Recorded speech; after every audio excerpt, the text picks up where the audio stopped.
Alors, chaque auteur va nous présenter son dernier roman. J'aurais pu le faire moi-même, mais non. Vous savez pourquoi? Parce qu'ils ont les yeux qui brillent quand ils le font.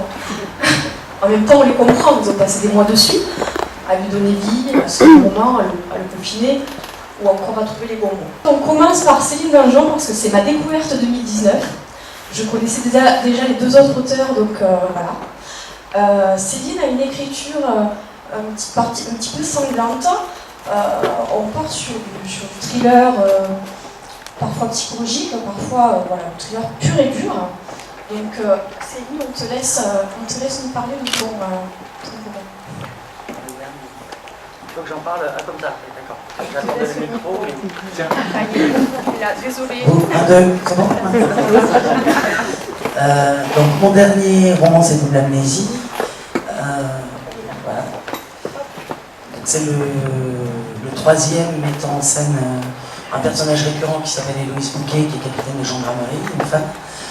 Et c'est l'occasion pour moi dans ce roman de plonger, on va dire, dans l'intimité de ma capitaine de gendarmerie, avec une histoire familiale dans laquelle elle va être plongée un peu malgré elle et qui va l'obliger à dépoussiérer des aspects un petit peu cachés de son passé. Donc on est vraiment sur un univers vase clos avec un gros focus sur les relations intrafamiliales et sans être dans du thriller domestique à proprement parler, il y a quand même cette porte d'entrée très intimiste avec une grosse analyse des relations de sororité, des relations parents-enfants, des relations de gémellité, puisque la sœur d'Héloïse est sa sœur jumelle. Et voilà, donc c'est un thriller beaucoup plus psychologique que les précédents, et ma foi très peu sanglant, c'est pour celui-là en tout cas. Voilà, en gros ce que je peux en dire. Merci Céline.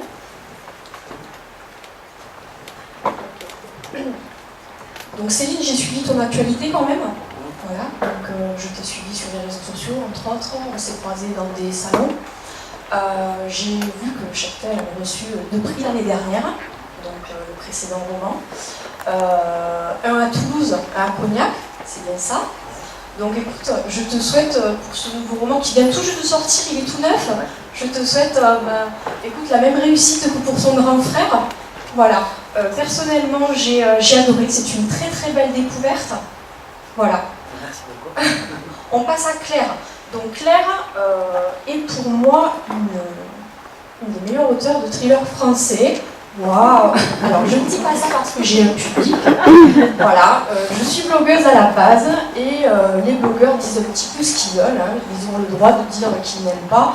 Et quand j'aime, je le dis fort. Voilà. Donc Claire, je la suis depuis des années. Ce qu'il y a de fabuleux, c'est qu'elle est capable de passer du polar au roman noir ou encore au thriller en un claquement de doigts. Chaque année, quand je reçois son nouveau livre, je m'éclate et je me demande ce que je vais y trouver. Donc, en l'occurrence, Inexorable, donc le nouveau roman de Claire, est un roman noir. Donc, Claire, si tu peux nous parler de ton dernier roman.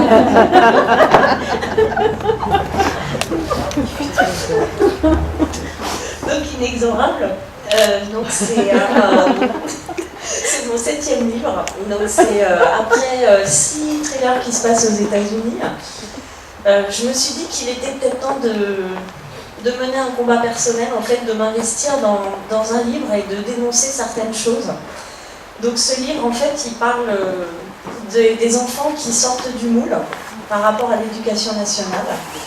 Et donc sur le pitch de base, c'est qu'est-ce qui se passe quand cet enfant, déjà marqué dès son petit âge, en fait, se retrouve arrivé jeune adulte, accusé de quelque chose de beaucoup plus grave.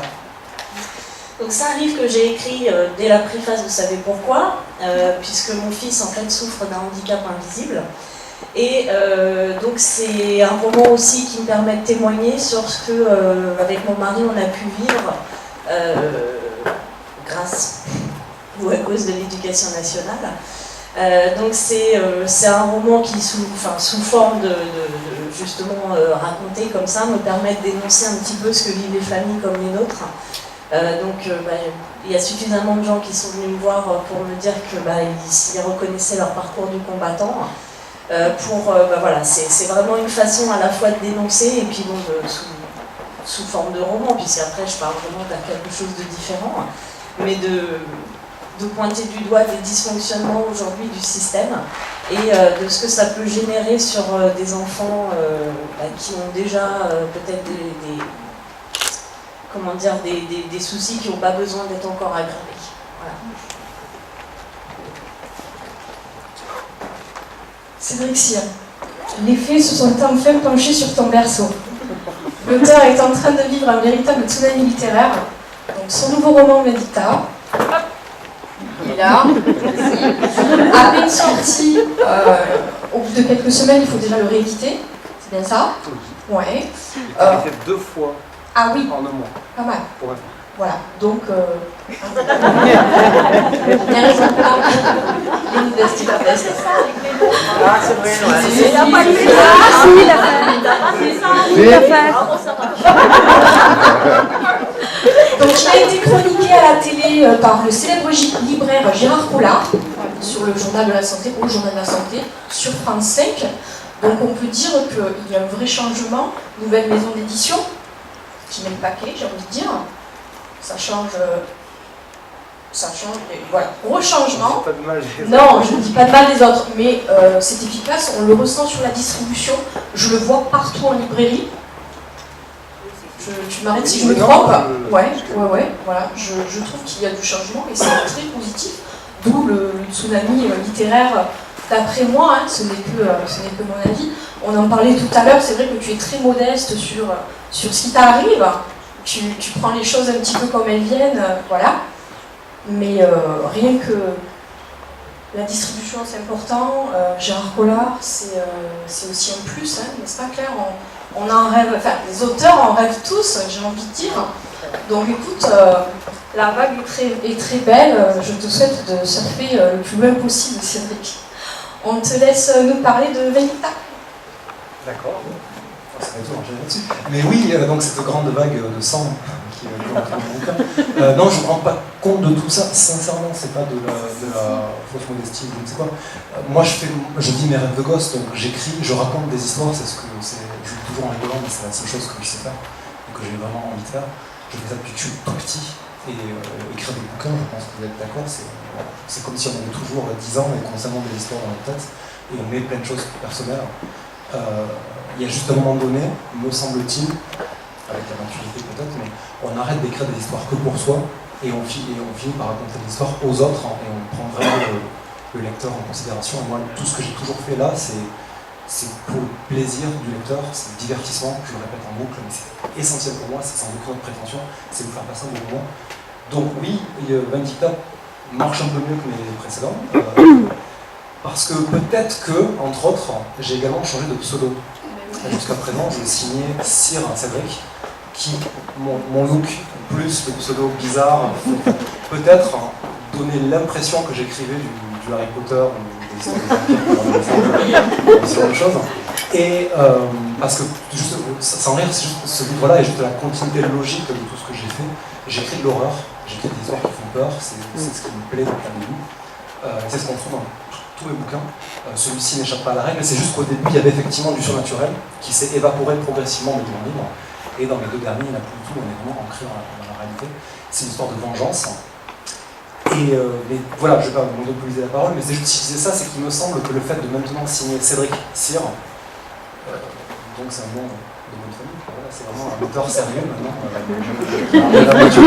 avec un prénom et une famille, que peut-être que les journalistes ouvrent mon bouquin pour la première fois. Et tous ces gens à qui on va envoyer les livres chaque année disaient oh voilà, Cyr Cédric, je ne vais pas en parler, je ne sais pas ce que c'est, mais c'est pas pour moi. Et celui-ci, il y a de nombreux journalistes, j'ai une collègue parisien ou d'autres trucs, et les gens ont ouvert le livre, ils l'ont lu et l'ont aimé. Donc peut-être que ça joue, et voilà. Peut-être que j'ai bien fait enfin de changer de pseudo, ce que ne me permettait pas dans les livres précédents, effectivement, pour des raisons climatique. Et donc, pour finir là-dessus, Vindicta, c'est une histoire de vengeance qui se déroule en région toulousaine, où on retrouve divers personnages qui sont pris dans une spirale meurtrière assez vite.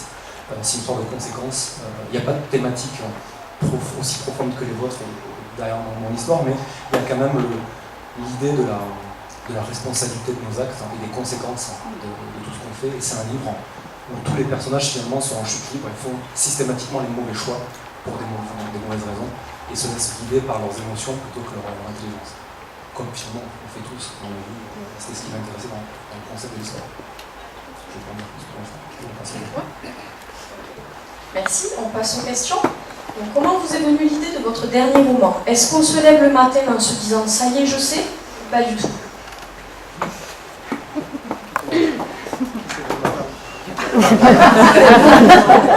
J'étais sur enfin, je savais que je voulais un nouvel axe pour parler de mon sujet de prédilection qui sont les tueurs en série. Et j'étais sur la péniche à Quai du Polar avec Olivier Norek et on était en train de discuter de mon fils, en l'occurrence. Et donc on a parlé pendant je ne sais pas combien de temps et quand je suis rentrée à l'hôtel, d'un seul coup je me suis dit mais ça y est, je l'ai mon axe. Je vais parler du rapport mère-fils. Et c'était obligé quoi. Pour créer un livre où j'avais vraiment de la matière, je voulais utiliser tout ce que nous on avait pu vivre, enfin tout ce que moi en tant que maman j'avais pu vivre.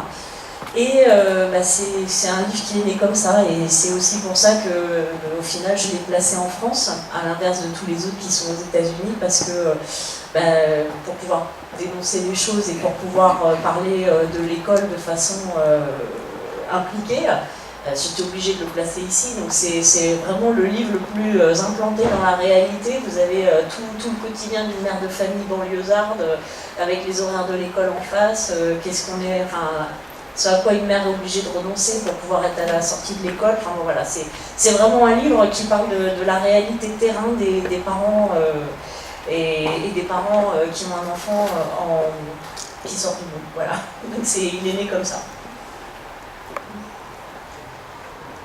La question est difficile. À chaque fois, moi, je crois que je pars de thèmes de faits divers qui me questionnent. Et c'est à partir de là que je construis mes histoires en essayant de m'approprier vraiment des thèmes qui m'interrogent. Il y en aurait plein, je pourrais en citer plein, mais ce qui va faire moteur chez moi, c'est plutôt le portrait du méchant, de la méchante en l'occurrence, parce qu'il y a pas mal de femmes dans les livres. Et du coup, j'essaie de restituer les portraits qui permettraient au lecteur de mieux cerner peut-être ces questions de transgression, de passage à l'acte, etc. Et donc c'est souvent des thèmes, plus le portrait d'un tueur qui inspire mes bouquins, de manière générale. Quant à moi, de manière générale, c'est un petit peu la même chose, c'est des thèmes que j'ai envie, à chaque début de roman, j'ai eu l'envie de raconter quelque chose, une thématique, j'ai des personnages qui apparaissent, mais il n'y a jamais eu deux fois le même cas de figure. Il y a eu un de mes romans dont j'ai eu un peu comme toi l'idée, tout s'est déroulé en quelques heures, enfin, en l'occurrence c'était un voyage en avion de Paris à Toulouse, où j'ai quasiment eu le scénario dans ma tête, c'était avec tes yeux, écrit de A à Z. Pour Vindicta, ça a été un peu différent. J'avais le point de départ qui était quelque chose que je voulais raconter depuis un moment, et je ne savais pas justement quel angle utiliser, sur un accident tragique, et des jeunes qui ont fait ça. En fait, c'est une fillette qui s'est écrasée, je spoil un petit peu le début, mais c'est une fillette qui s'est écrasée par une voiture après un braquage fort dans une bijouterie. Et je ne savais pas comment aborder la chose, et il y a un moment donné où j'ai eu une vision des personnages que j'allais utiliser, et je me suis dit je vais partir là-dessus. J'avais fait un scénario assez précis pour ce livre-là.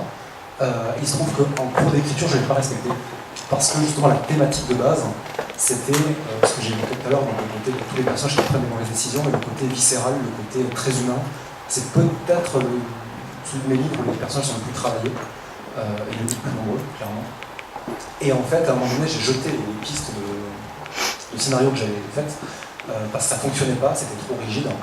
Et je me suis mis vraiment à essayer de développer. Je ne peux pas dire que les personnages sont venus à vivre tout seuls, parce que c'est ce qu'on dit toujours, mais c'est pas vrai, c'est quand même de mettre à bord, même si c'est ce qu'on écrit, mais quand même d'explorer la psychologie de chaque personnage pour les pousser dans leur dernier retranchement. Et ça a changé totalement la direction du roman. Pour le coup, le roman est beaucoup plus sanglant que c'était prévu initialement. Il y a une escalade dans la torture que j'avais pas du tout prévue.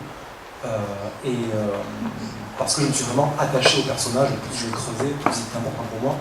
Et arrivé à un moment donné dans un bouquin, je savais même plus qui allait vivre ou qui allait mourir. Et je trouvais ça fascinant parce que je me disais que si moi j'arrivais pas à le savoir, les lecteurs forcément allaient se poser les mêmes questions. Donc j'espère qu'il y a une angoisse et que ça allait pousser à tourner les pages pour absolument savoir. Donc voilà, mais c'est pas une science exacte, je pense que chaque bouquin les idées sont arrivées différemment. Donc quand les idées diverses, à un moment donné, elles se cristallisent ensemble et c'est plusieurs idées qui se correspondent et qui résonnent sur le thème qu'on a choisi. Question suivante. Avez-vous besoin de prendre l'air après l'écriture d'une scène particulièrement sanglante? Le lecteur ne fait que la passer alors que l'auteur la retravaille et la relit plusieurs fois. Si oui, comment, par exemple?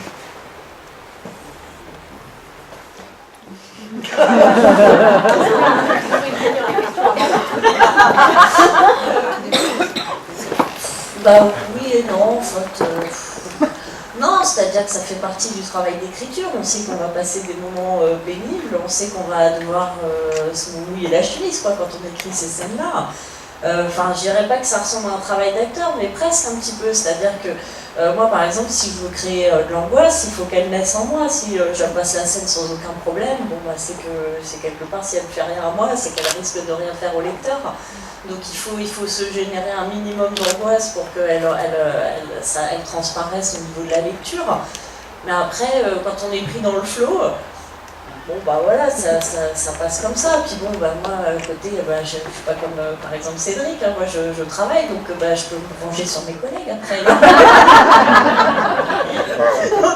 voilà, moi, je suis bien implantée dans la réalité. L'écriture, c'est vraiment un passe-temps, une passion, c'est du plus.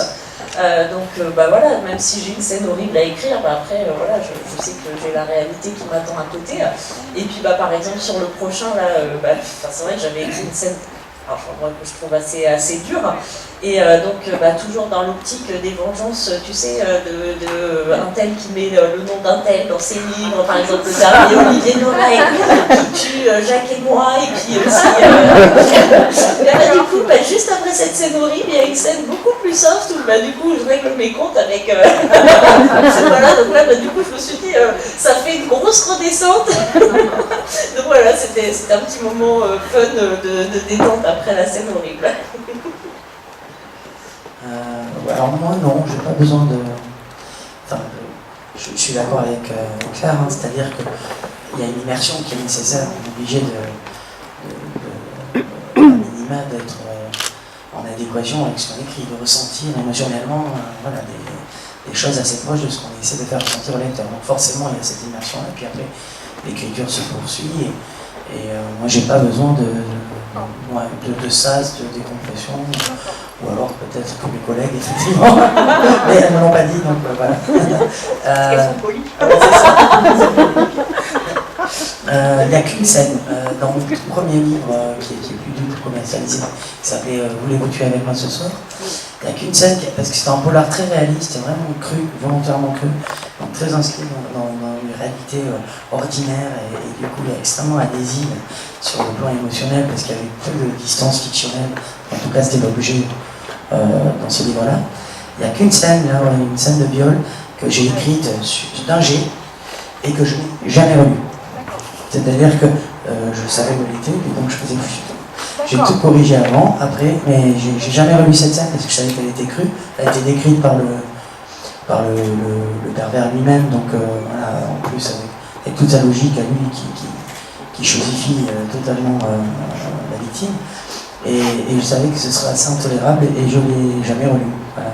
On peut aussi livrer quelque chose comme ça en étant dans l'instant d'écriture et après ne pas se corriger, ne pas se relire sur ces scènes-là, parce qu'on est connu. L'amnésie est plus basée sur la psychologie. La fille de Cali, par exemple, est bien... là, il y a des scènes... Oui, mais il est hyper psycho, parce qu'il y a tous ces flashbacks dans la fille de Cali qui permettent de retracer la trajectoire de cette femme et de comprendre comment elle est devenue la fille de Cali. Donc il y a quand même une entrée... bien forte. Il y en a deux, une scène un peu... voilà, mais où les descriptions, il n'y a pas de complaisance, hein, les descriptions des scènes, de ces deux scènes-là servent à cerner aussi l'identité de cette personne, la violence qui est en elle et son schéma opératoire. C'est pas gratuit, mais effectivement, bon, elles y sont.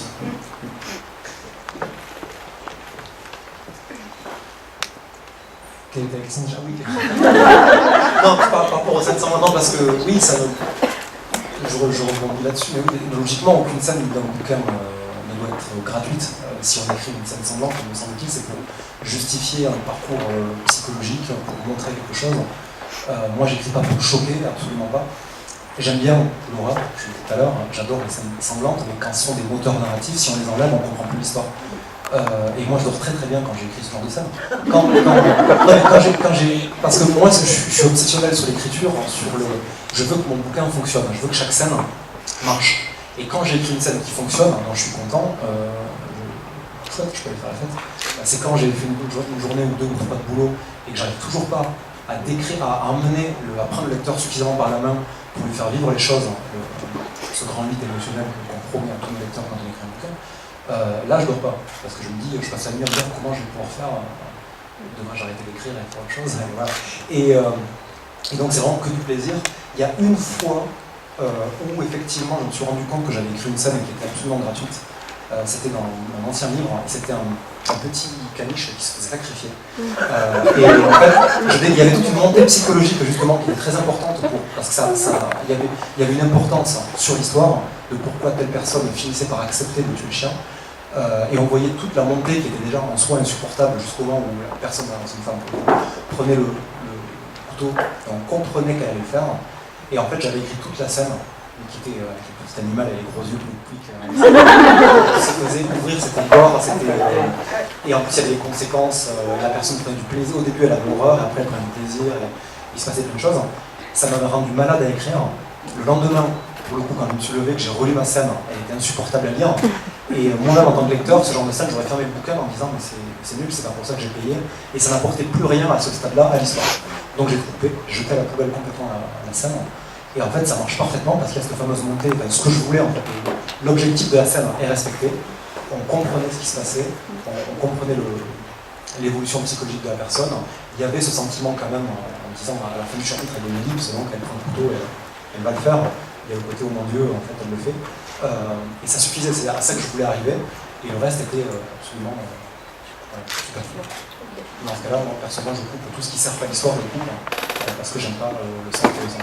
Contrairement à ce qu'on pourrait s'imaginer. Dans l'histoire, mais tout est justifié. Beaucoup d'auteurs passent par un moment de stress à la sortie de leur roman. Quel est le vôtre? L'écriture, avant la sortie, après? La question, c'était quel est le moment le plus stressant dans l'écriture? Moi, c'est le tout début. Moi, c'est le tout début. Moment de stress, pendant l'écriture, tu peux très bien te dire est-ce que je vais arriver à un niveau où comment il va être perçu par le public. Du coup, je commence. Moi, je pars du principe qu'une fois que le livre est fini, justement, il ne m'appartient plus, c'est du soulagement. J'ai fini, justement, j'ai fait mon boulot, le livre fonctionne, donc là, il n'y a pas de stress du tout, il appartient au lecteur de l'aimer ou pas. Moi, le moment le plus stressant pour moi, c'est quand j'ai mon envie de raconter une histoire et qu'il y a l'infini des possibilités qui est face à moi, et parce qu'écrire, c'est faire des choix. Est-ce que le personnage sera un garçon, une fille, autre chose?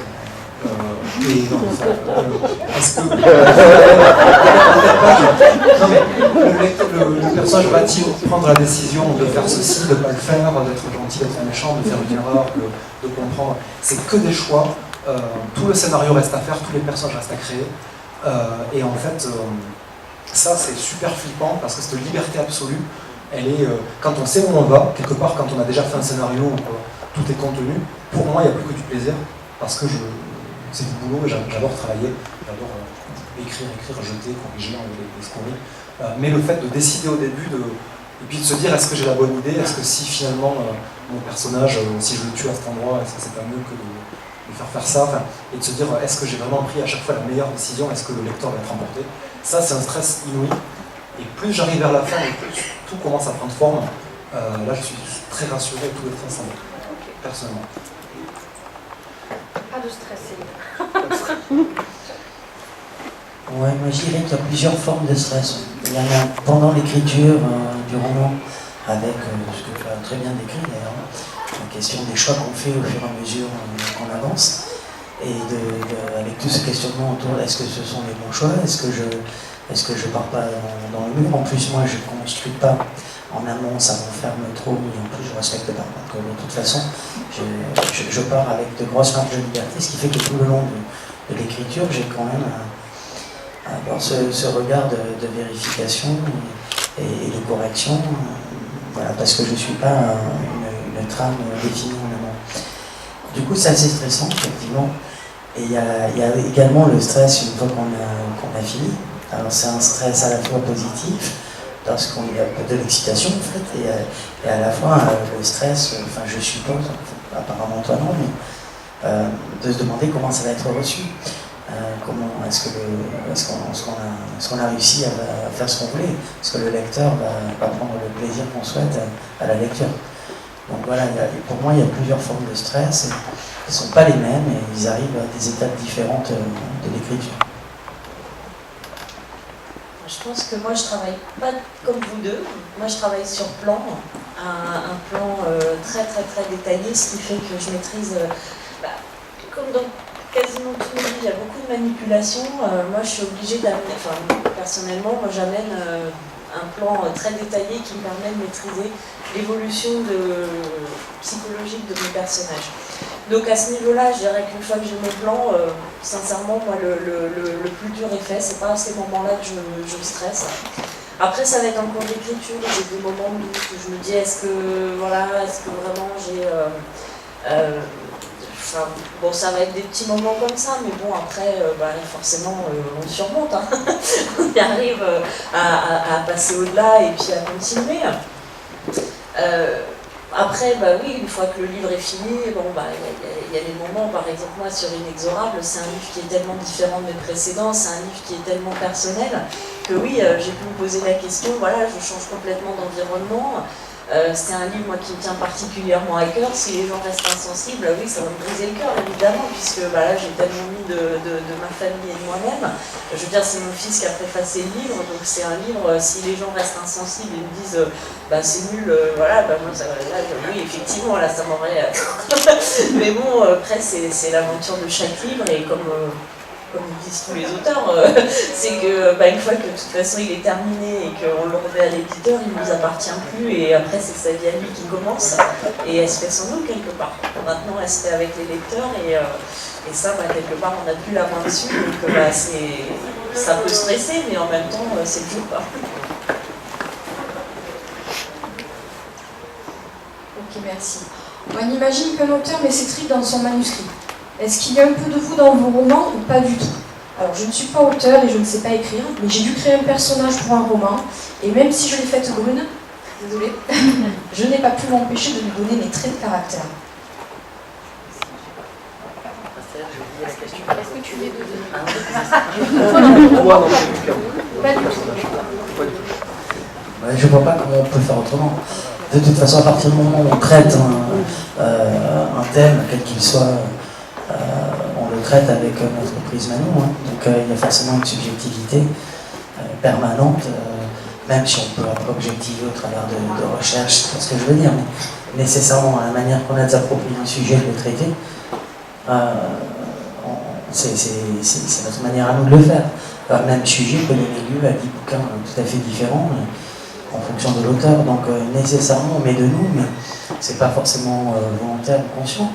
Parfois ça l'est, mais je pense que même si on essayait d'évacuer toute part de subjectivité, c'est impossible. Et c'est ce qui fait de toute façon certainement la charge émotionnelle pour un lecteur quand il découvre un livre. Sur Inexorable, moi je ne vais pas dire le contraire, hein, voilà. C'est un livre où j'ai voulu à la fois montrer ce que ressent l'enfant, ce que ressentent les enseignants face à un enfant dont ils n'arrivent pas à maîtriser le comportement, puisque bon, c'est pas un livre juste pour juger gratuitement l'éducation nationale, hein, enfin ou les enseignants plutôt, l'éducation nationale, oui, par contre je le juge, parce qu'elle ne donne pas les moyens à ses enseignants de faire bien leur travail, et ça c'est dramatique parce qu'aujourd'hui le taux de prévalence des handicaps invisibles c'est 20%. à peu près. Hein. Donc ça veut dire que c'est un enfant sur 5 qui sort du moule aujourd'hui. Donc quand l'éducation nationale ne donne pas les moyens, c'est un enfant sur 5 qu'elle envoie dans le mur, à peu près. Donc ce livre-là, il était fait pour ça. Donc oui, c'est un livre moi où j'ai mis beaucoup de moi-même, puisque de façon romancée, je raconte ce que nous ont fait les parents, ce que nous ont fait les enseignants, ce que nous a fait le psychologue scolaire, ce qu'ont fait les enfants à mon fils. Donc voilà, c'est un livre, pour moi c'est un vrai combat. C'est un livre où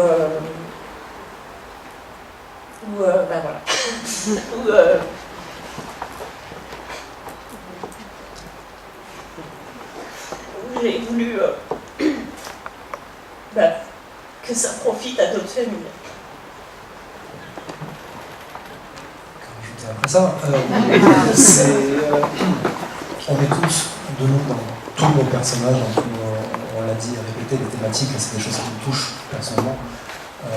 Moi je suis un peu paradoxal parce que moi j'écris vraiment pour divertir absolument, mais ceci étant dit, dans tous mes bouquins, il y a des thématiques qui me touchent. La thématique de des masques que l'on porte, de l'apparence, elle traverse tous mes bouquins. Du fait qu'on se juge tous mutuellement notre apparence, de suite dans l'image de la personne en face de nous. Et on le fait tous, on peut se plaindre que les autres le font, mais... Donc c'est pas aussi profond et aussi personnel que toi, mais voilà, on a tous des choses importantes à dire. Je pense que c'est ce qui est au cœur de toute littérature, on parle de l'être humain, et c'est pour ça que vous tous en achetez, et que nous tous, on veut des histoires, et on réclame sans cesse de nouvelles histoires, parce que ça nous parle de nous, et on cherche, si ce n'est des réponses, au moins des éclaircissements à plein de thématiques au travers des histoires. Claire toujours, je me souviens d'une scène de harcèlement de rue, le lecteur peut ressentir une peur viscérale. Est-ce que c'est une scène parmi les autres, ou est-ce que le but est de toucher à l'actualité ou de dénoncer quelque chose? Disons qu'il y avait au moment où je pense que j'ai eu envie de l'écrire, il y avait l'affaire MeToo, il y a tous les MeToo qui étaient pas très très loin derrière. Ce que je voulais, c'était montrer un petit peu ce que peuvent vivre les filles qui sont embêtées dans la rue et décortiquer un petit peu tous les mécanismes psychologiques qui se cachent derrière. Donc effectivement, c'était un moyen de dénoncer ce qui se passe et puis de décortiquer un petit peu et dans la tête de la victime et surtout que là, la victime, en fait, analyse ce que fait son harceleur de rue, c'est-à-dire qu'à un moment donné, il est devant ses copains, et comme elle ne répond pas, il n'y a qu'une seule méthode pour ce gars-là, c'est à un moment donné, c'est l'escalade, c'est-à-dire que puisqu'elle ne répond pas, ça va être la domination physique, puisque au bout d'un moment donné, ces mecs-là, ils vont avoir que ça pour affirmer leur supériorité. Et voilà, donc c'est une scène moi, qui me paraissait importante. Bon après, c'est qu'un passage, mais moi ça me permettait de mettre en scène ce qui se passe dans la rue pour certains et certaines. On passe à Cédric. Donc, on en parlait tout à l'heure, c'est l'année du changement et tes lecteurs ont noté une modification dans ton style vestimentaire. C'est une question assez personnelle, peut-être que tu pourrais nous en parler. Alors, il n'est pas en cravate, mais on a vu un changement quand même. Vous n'avez pas vu en cravate? Non, pas aujourd'hui. Est-ce que ça signifie quelque chose pour toi? C'est la collection non, je ne sais pas quoi répondre à ça. Ouais. Je m'habille comme je... Oui, je peux m'habiller comme un vieux fan de hard rock que je suis, comme maintenant, ou je peux être habillé comme quelqu'un qui a quasiment 45 ans, donc des fois il faut m'attacher les cheveux, non mais il n'y a pas de... C'est ce que je disais tout à l'heure sur l'apparence, c'est assez marrant de voir l'importance que chacun attache à l'apparence. Moi je m'en moque un petit peu, donc je m'habille comme j'ai envie de m'habiller, de la manière dont je me sens bien, et sans me préoccuper de... Il y a des moments où j'ai envie de mettre une cravate, c'est super classe, c'est beau, je me sens bien, avec une chemise. Je t'ai demandé si c'était lié à toutes ces nouveautés, à tous ces changements. Absolument pas, je n'ai pas changé. D'accord. Non, mais sérieusement, c'est ce que je disais par rapport à mon bouquin. J'ai une évolution, peut-être que je mûris, peut-être qu'il y a des choses où on change physiquement, mais on évolue et ce qui est important, c'est de faire ce qui est important pour soi, sans se poser la question. Mais c'est amusant Ceci dit, ce que tu soulignes, Oui. parce que je parlais de Je suis pas la l'importance seule. de l'apparence dans tous les bouquins, mais je vais revenir à ça, mais c'est super important. De type, dans mon roman de Fièvre et de sang, la thématique principale du bouquin, c'est l'apparence, cette dictature de l'apparence qu'on subit au quotidien, la publicité qui martèle le message, justement, encore une fois, je suis un homme de quasiment 45 ans, mais on voit des publicités parce qu'il faut être toujours plus jeune, toujours plus mince pour acheter des cosmétiques, et on a beau savoir que c'est absurde, et que les photos des mannequins, elles ont 14 ans pour nous vendre des anti-rides. On a beau savoir que c'est un mensonge, moi le premier, je me dis, bon, si j'achetais L'Oréal, le Q10, donc c'est terrible, ça dit un truc de la société qui est profond et donc, mais c'est amusant que même dans tes questions, ça ressort comme ça, l'apparence, voilà. Mais non, il y a rien qui semble bien. Les initiales de tes personnages principaux forment le mot TED, comme tu as pu m'en parler. Est-ce que tu peux nous confier s'il y a d'autres petites énigmes dans ton roman? C'est assez intéressant. Peux-tu nous en dire plus sur cette pratique? Non. Non, en fait, comme je le disais tout à l'heure, l'écriture pour moi c'est ludique. Je suis obsessionnel de la technique. On parlait justement des scènes qu'on a évoquées. Une simple scène, même au-delà de ce que l'on veut dire dans le fond, tu prends une scène de harcèlement, si tu le décris au passé, si tu le décris au présent, tu vas pas avoir le même film, le même grain de la réalité. Si tu le décris au travers des yeux du harceleur, il va y avoir quelque chose qui va se dégager. Tu le décris au travers des yeux de la victime, il y a autre chose qui va se dégager. Si tu le décris au travers des yeux de quelqu'un qui observe avec ses émotions, avec lui ou elle, c'est encore autre chose. Si tu fais l'ellipse et que tu décris après coup, par exemple une autopsie, et là tu comprends ce qui s'est passé. Il y a tout. Pourquoi est-ce que je m'embarque là dans une vidéo oui, sur l'obsession de l'écriture. Voilà. Et en fait, chez moi, tout est pensé, le moindre nom de personnage, pour répondre à ta question clairement, a une raison précise, systématique. Cette raison, elle est importante pour moi. Qu'elle le soit ou pas, que le lecteur le sache ou pas, c'est pas important du tout pour la compréhension de l'histoire. Alors oui, comme tu l'as souligné, dans cette histoire, donc, il y a 4 petits braqueurs, qui d'ailleurs, la première scène du bouquin, ils ont 4 cagoules sur un lit avec ses têtes de mort, qui vont mettre pour leur braquage. Ils s'appellent donc Driss, avec un D, Élie, avec un E, Audrey, avec un A, et Damien, avec un D. Si on dit les lettres côte à côte, ça fait le mot donc mort. Donc ça sous-entend déjà ce qui va leur arriver. Et ça, je le fais systématiquement.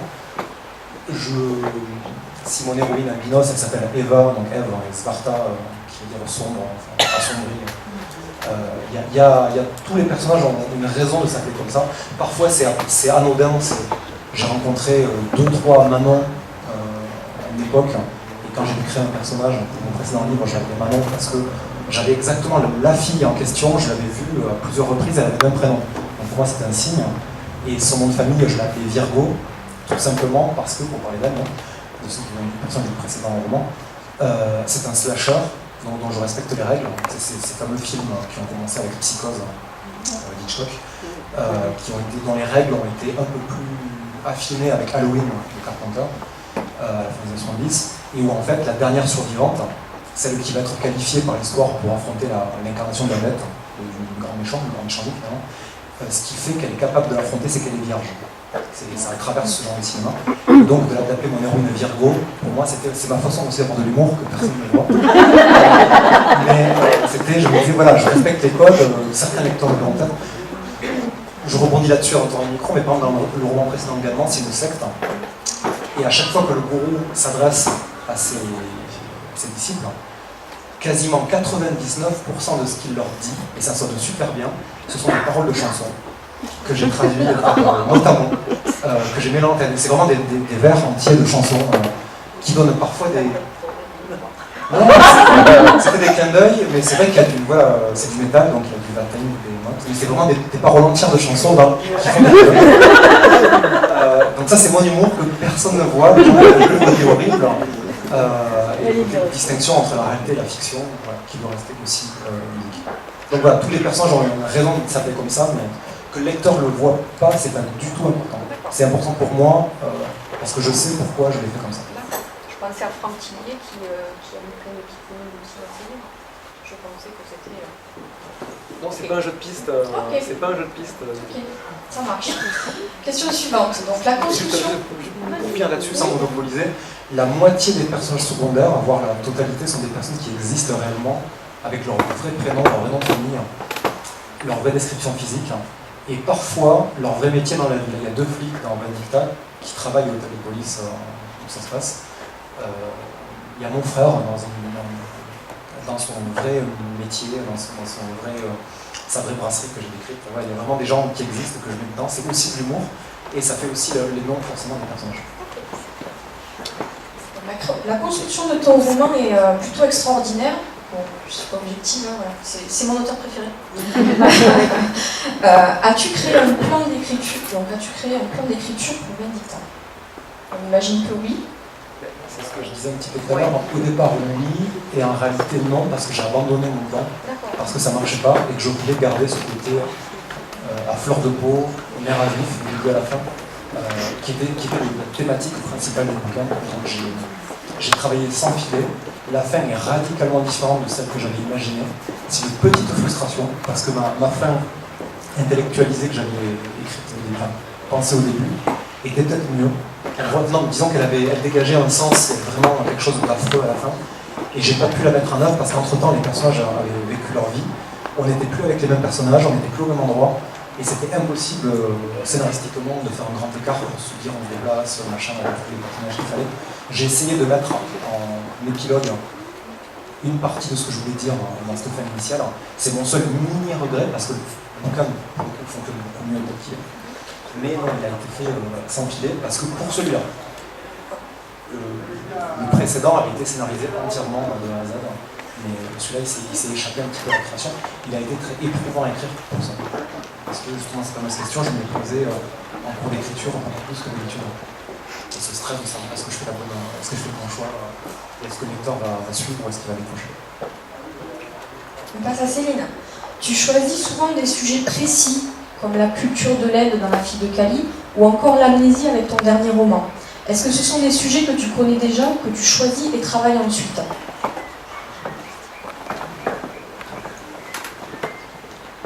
Non, ça dépend. Par exemple, sur le thème de La fille de Cali, effectivement, il y a des références à la religion unique, forcément. Ça va demander un travail de recherche colossal. Mais je suis parti, en fait, le point de départ, c'était pas l'Inde. C'est le portrait d'une tueuse qui, au travers d'un mode opératoire violent, j'avais envie de la référer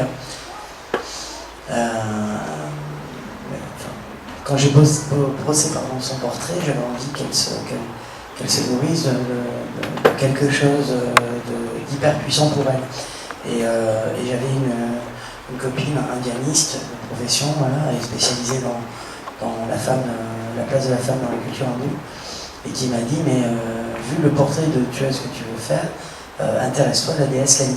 Et c'est comme ça qu'en fait, je suis parti sur ce registre-là, alors que je n'ai aucune appétence pour l'Inde, que j'ai jamais mis les pieds, que j'y mettrai d'ailleurs sûrement pas les pieds.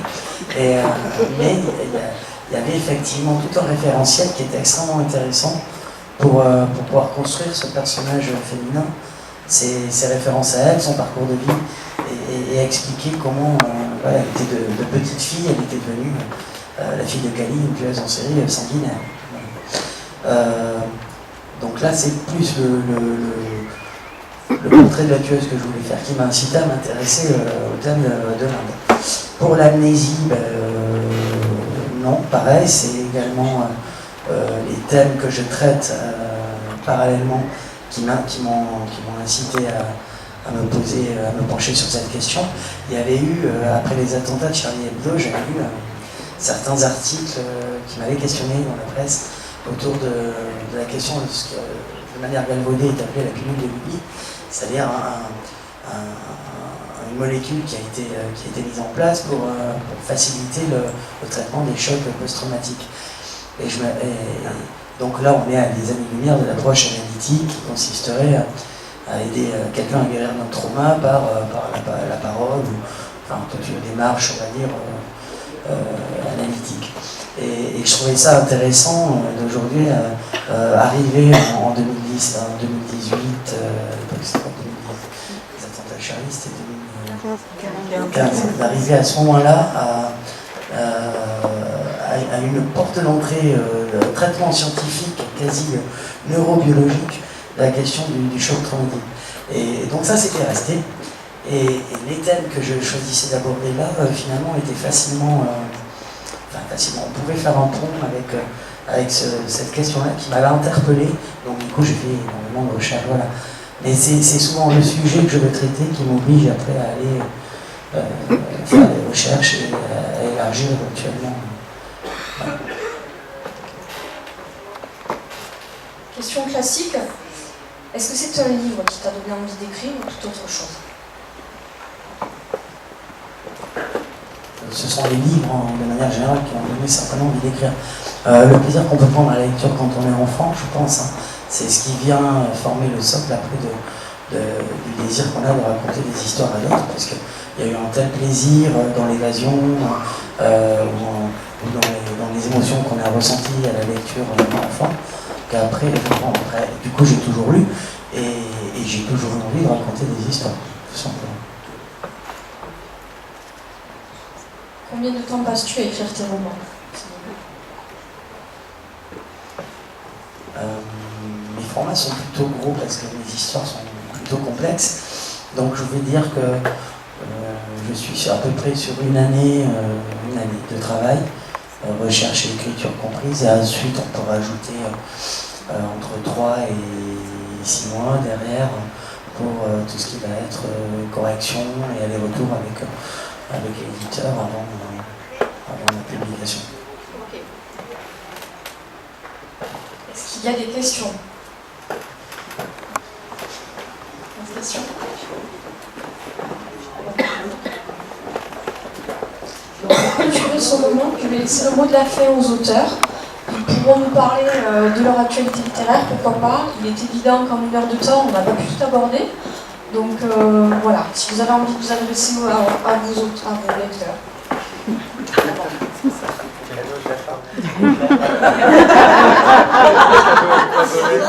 Écoutez, voilà, c'est pour le petit mot de la fin, je veux dire qu'Inexorable, c'était une parenthèse bien précise et qui avait une volonté bien spécifique.